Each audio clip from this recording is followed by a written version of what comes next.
AKP'nin televizyonu ATV'de 2021-22 sezonunda Yalnız Kurt adında bir dizi yayınlanıyordu. Bu dizinin bir bölümünde dizide ifade edildiği biçimiyle Kuzey Irak'ta Türkiye adına casusluk faaliyeti yürütmek, adam takibi yapmak ve düşman denilen kişilere yönelik plan yapıp saldırıları organize etmek suçlamasıyla bir kişi yargılanıyordu. Yargılama Kürdistan bölgesel yönetiminde yapılıyordu. Yargıçların iki tarafında Kürdistan bayrağı ve arkalarındaki duvarda ise Mesut Barzani'nin fotoğrafı bulunuyordu. Türkiye Devleti'nin istihbaratçısı rolüyle ekranda bulunan sanığın son derece küstah, hadsiz, kibirli tavrı karşısında mahkeme başkanı kendisini şöyle uyarıyordu. Haddini bil, burada Kuzey Irak Kürdistan bölgesel yönetimi adına bulunuyorum. Sanığın verdiği karşılık ise şöyleydi. İyi de Sayın Başkan, ben ne sizin bu yönetiminizi ne de bu mahkemeyi tanıyorum. Beni yargılayamazsınız. Bu sözlerinin devamında bu sanık daha da ileri giderek şunları söylüyordu. Biraz uzun bir alıntı yapacağım burada. Böyle kendinize bölgesel yönetim falan diyorsunuz ya, aslında siz Büyük Orta Doğu Projesi'nin uydu oluşumlarından birisiniz. Biz 1200 senedir bu topraklarda yaşıyoruz. Selçuklu'yu, Atabeylikleri, İlhanlı'yı, Akkoyunlu'yu, Karakoyunlu'yu, Osmanlı'yı inkar edebilir misiniz? Bu öyle tapu ya da nüfus kaydı yapmakla bitmez bu iş. Bu coğrafyadaki izimizi silmeye değil senin tillahın gelse beceremez.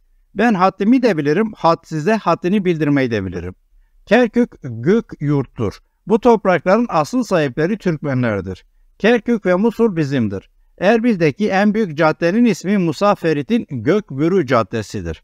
Gün gelir bu ismi silersiniz belki ama tarihi silemezsiniz. Fuzuli'yi silemezsiniz. Kerkük türkülerini sazlardan söküp atamazsınız. İki Türk bir araya geldiğinde devlet kurar. Sizse misyonunuz bittiğinde çöp gibi atılacak olan birer piyonsunuz. Bunlar yani Amerikalılar olmazsa sizler de olmazsınız. Bunlar günün birinde gidecekler. Emin olun gidecekler. İşte o zaman siz hesap vereceksiniz. AKP'nin televizyon kanalında 2022'nin Haziran ayında yayınlanan Yalnız Kurt adlı bu dizinin aktardığı fragmanı aslında Türkiye Cumhuriyeti'nin 100 yıllık Kürt tarihini ve söylemini özetliyordu. Şimdiye kadar Türkiye'nin Kürt Tarihi adlı podcast ve yazı dizisiyle size aktarmaya çalıştığım tarihsel, olgusal, siyasal, ideolojik, askeri, kültürel, diplomatik, ekonomik vesaire bütün bir Türk milliyetçiliğinin ve ırkçılığının Kürtlere yönelik bakışını bu dizi bir fragmanda aktarıyordu. Ve hakikaten de 100 yıldır olup bitenlerin kendini defalarca tekrarlayan basit bir fragmandan ibaret olduğu da böylece söylenebilir. Kürtlerin siyasi varlıklarının reddedilmesi, tarihsel, kültürel, politik, coğrafi olarak kimliklerinin inkar edilmesi, yalanlar üzerine kurgulanmış tarih ile var olan her şeyin sahiplenilmesi, gerçekte kendileri tarafından yapılmış her türlü kötülüğün Kürtler eliyle gerçekleştirildiğinin ileri sürülmesi, Kürtlerin siyasi varlıklarının dış güçlerin uşaklığı olarak gösterilmesi vesaire. Bütün bunlara bakıldığında gerçeklerin bir popüler televizyon dizisiyle bir kez daha nasıl manipüle edildiğini görmekten çok daha fazlasının söz konusu olduğunu söylemek mümkündür. İsmindeki kurttan tutun da işlenen konuya ve yaratılan karakterlere kadar bu televizyon dizisi tartışmasız biçimde Kürt düşmanlığını veya inkarını düstur edilmiş ya da varlık gerekçesi kabul etmiş Türk milliyetçiliğini ve ırkçılığını propaganda ediyordu.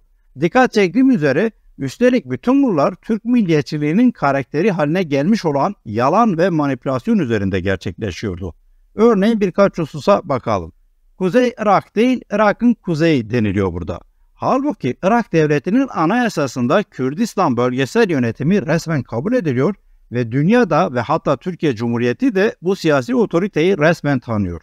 Bu dizide bırakın bu güncel meşru siyasi otoriteyi, Kürdistan'ın coğrafi ve tarihsel varlığı da inkar ediliyor.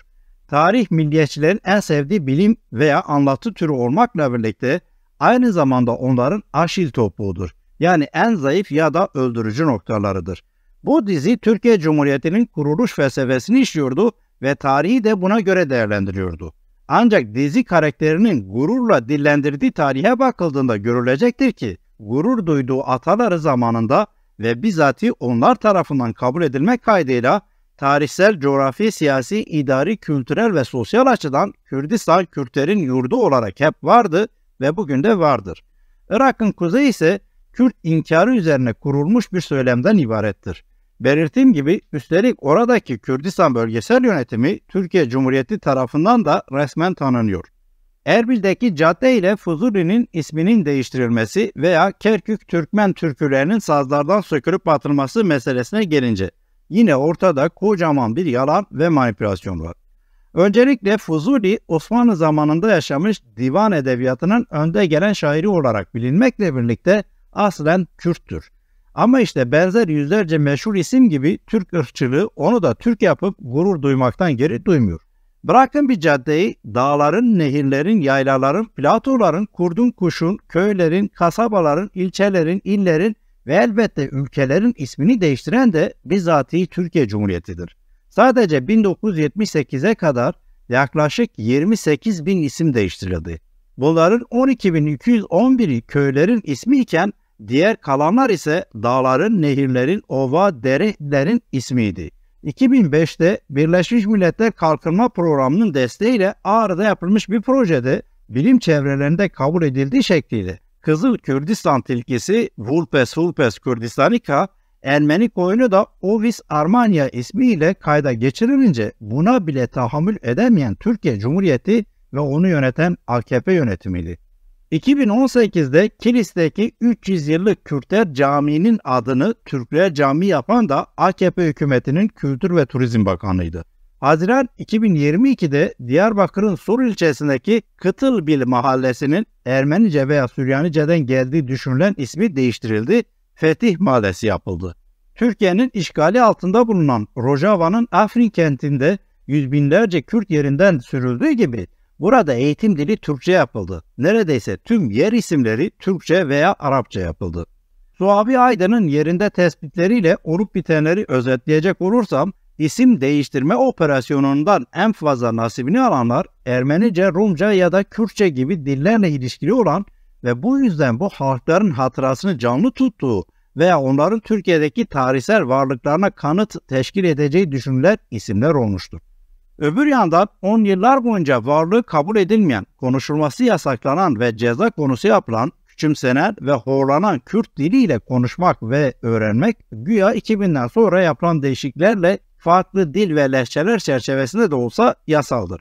Ancak görüldüğü üzere hala yasalarda bile ismi telaffuz edilmeyen Kürtçe resmi bir statüye sahip değildir. Kürtçe eğitim yasaktır. Kürtçe hala meclis başta olmak üzere pek çok resmi kurumda bilinmeyen, anlaşılmayan X dil gibi kayıtlara geçiriliyor. Kürtçe alfabenin K, V ve H harfleri hala tanınmıyor. Bütün bunlar bir yana 2024'ün Haziran'ında Diyarbakır'daki Pine Kafe'nin sahibi müşterilerine Kürtçe hizmet vereceğini açıkladığı için gözaltına alındı. Ev hapsiyle cezalandırıldı ve kim bilir ne kadar yıl ceza alacak. Kürdistan Bölgesel Yönetiminde ise Türkmence resmi dil statüsünde ve bu dille eğitim ve öğretim yasal bir haktır ve Türkmenler kendi adlarını taşıyan partilerle meclise girebiliyorlar, siyaset yapmakta özgürler.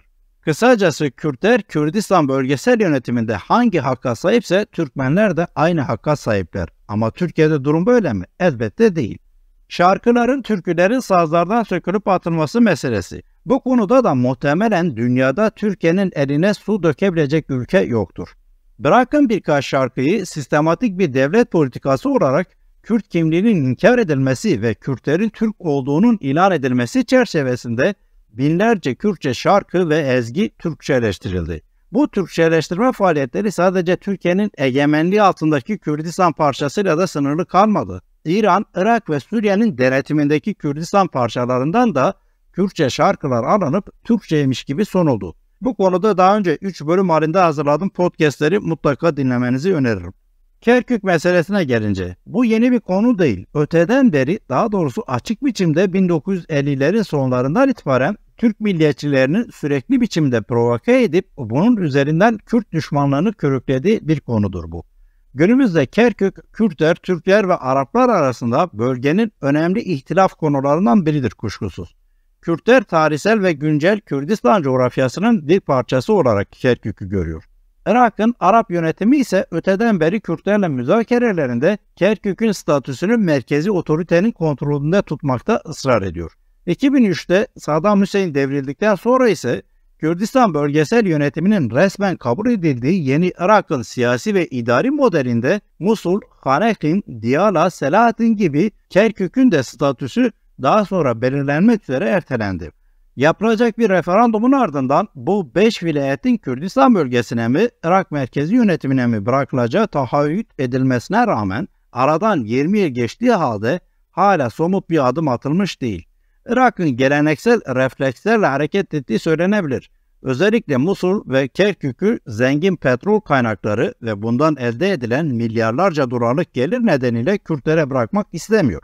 Türklerin Kerkük ve Musul ısrarına bakıldığında ise fragmanını aktardığım ırkçı diziden de anlaşılacağı üzere görünürdeki gerekçe Türkmenlerin varlığıdır.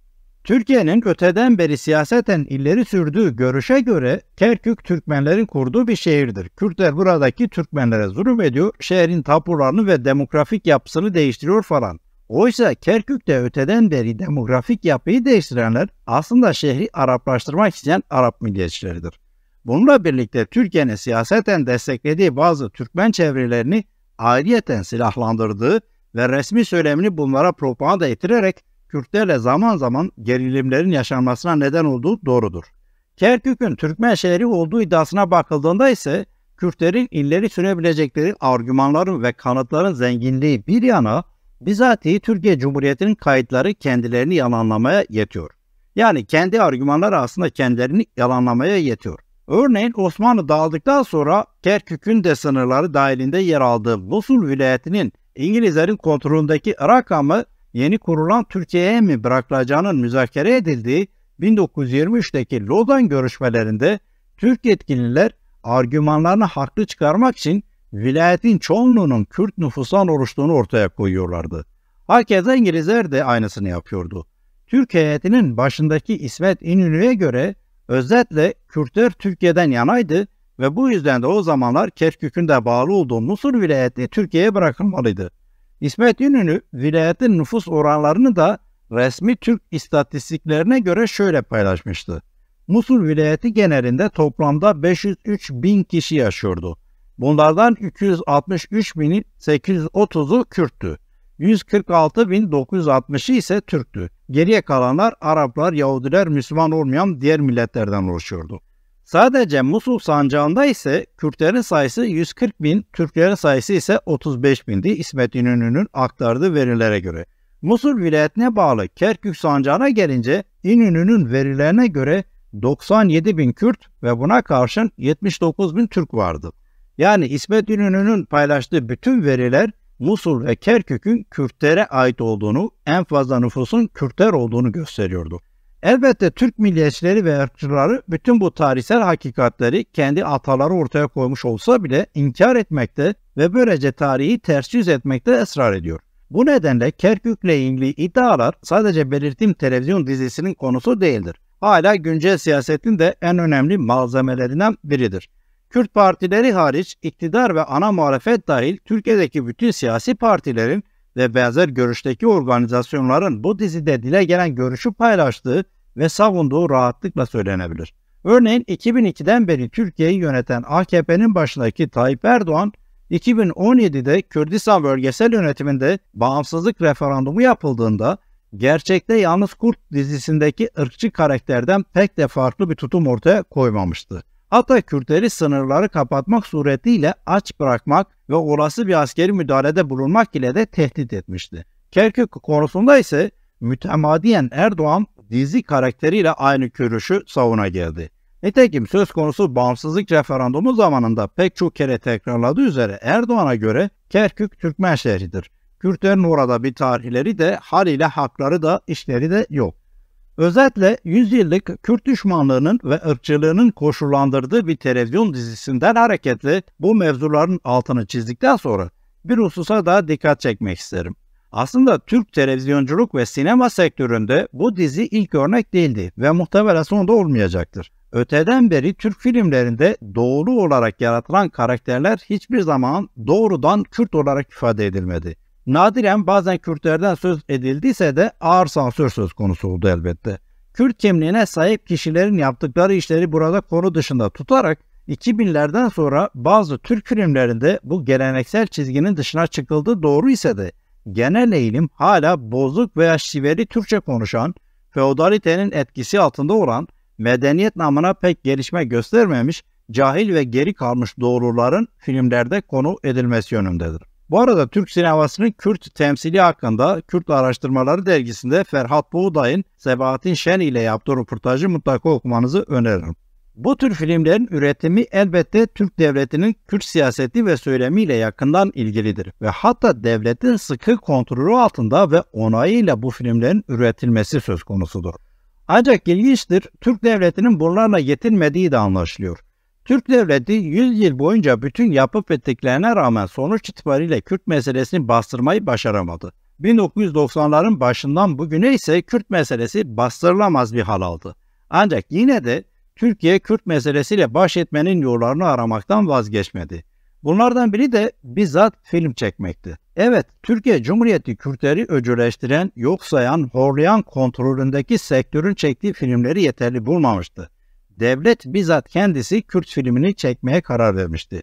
Senaryosunu kendisi yazacaktı, yönetmenliğini kendisi yapacaktı, prodüksiyonunu üstlenecekti vesaire. Ama hikaye bir kara komedi değildi, son derece gerçekti. PKK lideri Abdullah Öcalan 1998'in sonbaharında Türkiye'nin savaş tehditleri sonrasında Suriye'den ayrılmıştı. Rusya, Yunanistan, İtalya ve en son Kenya'ya gitmişti. Ancak hiçbir yerde sığınma imkanı bulamamıştı. Zira Türkiye'nin uluslararası alanda kurduğu siyasi, ekonomik ve diplomatik ilişkiler ve en başta da Amerika Birleşik Devletleri'nin kendisine verdiği destek Öcalan'a çok da şans tanımıyordu. Öcalan'ın önemli uğrak yerlerinden biri İtalya'ydı. Bu nedenle İtalya ile Türkiye arasında diplomatik kriz yaşanırken öbür yandan Türkiye'de Süleyman Demirel'in Cumhurbaşkanlığında Başbakanın, Dışişleri ve İçişleri Bakanlarının, İstihbarat Teşkilatı temsilcilerinin ve askeri yetkililerin katıldığı Milli Güvenlik Kurulu'nun toplantılarından biri yapılıyordu. Bu toplantının en önemli ve belki de tek gündemi PKK'ya karşı alınacak tedbirlerdi. Gazeteci Belma Akçura'ya göre 27 Kasım 1998'deki toplantıda Öcalan'ın Roma'da yakalanmasından sonra PKK'nın özellikle Avrupa'da muhatap bulma ve siyasal kimlik kazanmak uğraşısına karşılık bir eylem planı hazırlanıyor. Plana göre içinde PKK'nın da yer alacağı dünyadaki terör olaylarını konu alan belgesel yapılacak ve dünyaya PKK'nın bir terör örgütü olduğu anlatılacak. Aradan 6 ay geçiyor. Bu arada Öcalan İtalya'da değil tabii. 15 Şubat 1999'da Kenya'da yakalanmış ve ABD tarafından Türkiye'ye teslim edilmişti.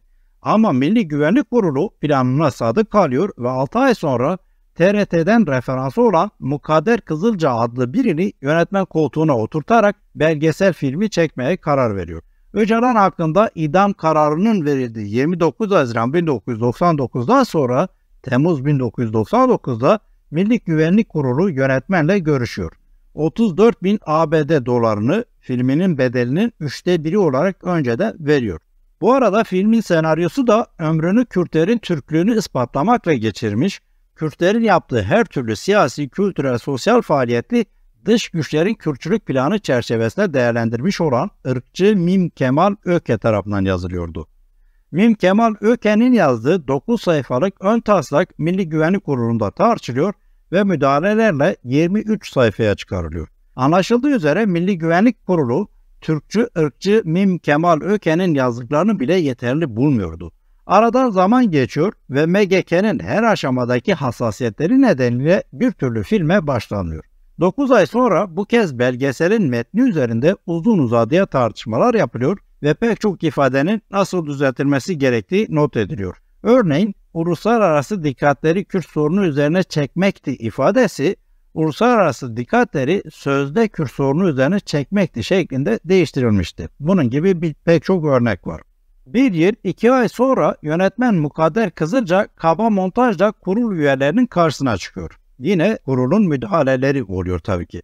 Örneğin filmde Anıtkabir'in neden yer almadığı, bayrağın Anıtkabir'le birlikte gösterilmediği, yok aslında bayrağın Anıtkabir'in önünde ya da arkasında gösterilmesi ya da neden askerlerin kıyafetlerinin döküntü gösterildiği veya o sıralar ilişkilerin iyi olduğu Filistin veya Mısır'la ilgili bölümlerin neden yer aldığı vesaire vesaire. Bu tür gerekçelerle kaba montajı yapılmış olan filme bir kez daha Milli Güvenlik Kurulu üyeleri müdahalede bulunmuş oluyorlar.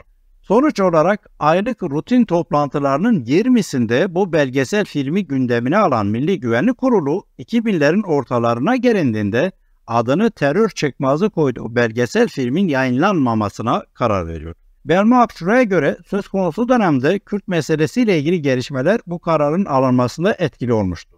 Zira Öcalan yakalanmış, idama mahkum edilmiş, dosyası Avrupa İnsan Hakları Mahkemesi'ne gitmiş, bu arada PKK güçleri Türkiye'nin dışına çıkarmış ve silahlı eylemlerine son vermiş, Türkiye'de ayrıca Avrupa Birliği'ne üyelik yolunda epey heyecanlı bir dönem yaşanıyordu vesaire. Terörle mücadelede önemli bir plan olarak değerlendirilen ve epey mesai harcanan ancak yayınlanmayan film için Belma Akçura'nın aktardığına göre sadece yönetmene $102.000 para verilmişti.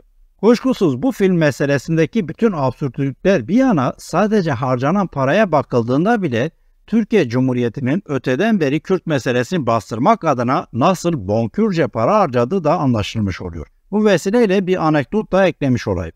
Aslında bu film için harcanan para devede kulak bile değil. Muhtemelen en fazla bir tüy olabilir.